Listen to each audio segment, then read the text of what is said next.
Robert Rodriguez, to raise the money for El Mariachi, gave his body to a clinic to do experiments on.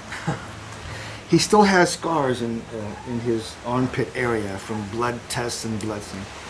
So every day they had to give a stool sample. They had to shit in the styrofoam thing, you know.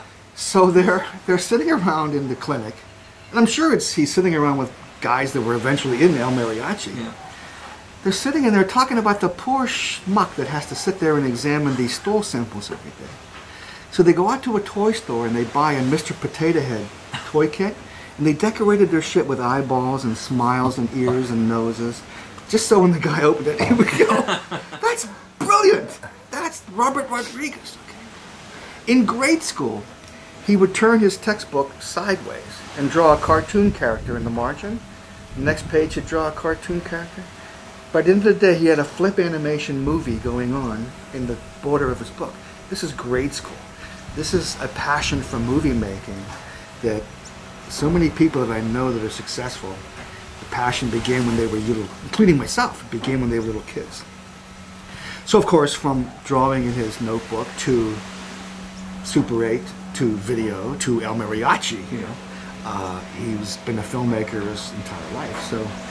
But I mean, look at Once Upon a Time in Mexico. Johnny Depp, yeah. William Dafoe. I mean, people want to work because they've seen the movies, you know, and see that's ballsy. That's, you know, Dusk Till Dawn was a ballsy B movie with a great cast, yeah.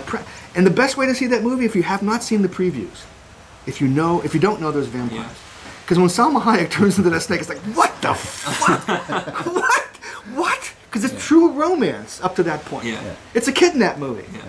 You know, what the fuck? So, you got a double whammy in that movie that people either tuned out or enjoyed. I think most enjoyed, you know. So. Grindhouse didn't do that well, so what made them go, shit yeah, let's greenlight Machete? Because everybody loved that fake preview of Machete. Oh, yeah.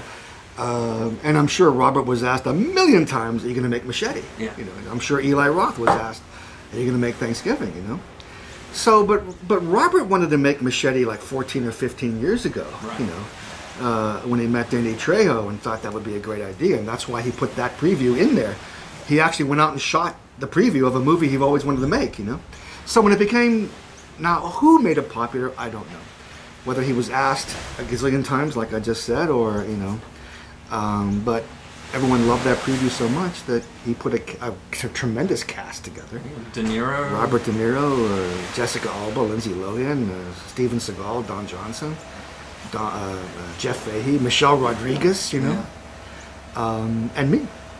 In fact, I don't think I was going to be in the movie, but I emailed Robert, because Danny and I do conventions, Danny Trejo. I said, "Danny, wouldn't it be cool? I mean, payback for me killing you in Dusk Till Dawn, that you should kill the fuck out of me in Machete." He said, "Oh yeah, of course." So I just wrote Robert a letter. I said, "Wouldn't it be cool, as a comeuppance?" He said, "Oh, rad, man, rad." Sent me the script, and he combined parts, and I became the Deputy Tolo in Grindhouse. I'm sorry, we're talking about Machete, right? Okay. But yeah, that's so, yeah. And in fact, Danny does kill me majestically, but it's cut. Yeah. It's not in the film. I don't know if we want to spoil stuff like that for people. That's scoop. But I text Robert and I said, "Hey man, just saw the movie, fucking awesome, but I don't die." We shot this long, elaborate death scene, and I got applause on the set because I was begging for my life so well. Before the saw comes down and hits me, and the blood flies, and somebody says, "Oh, I got some on my mouth." So, and I thought that would be great, but it's not in the movie. So I text him. He said, "Oh no, man, we're gonna bring you back." I said, "You were so cool. You were so intense. I loved your performance. You were awesome. You have to come back." Now, I don't want to spoil stuff, but I do a horrible thing to Machete, one of his relatives, and so I'm the one that he should be getting revenge on. So I'm the only one that he doesn't. So I have to come back if there's another Machete for Danny to, and I just want to have this knockdown, drag out fight with Danny. I just think it would be, just awesome. Oh yeah, I mean you got Savini versus Trejo. Exactly. There's your selling poster right there. I agree. Now hopefully Robert thinks that too.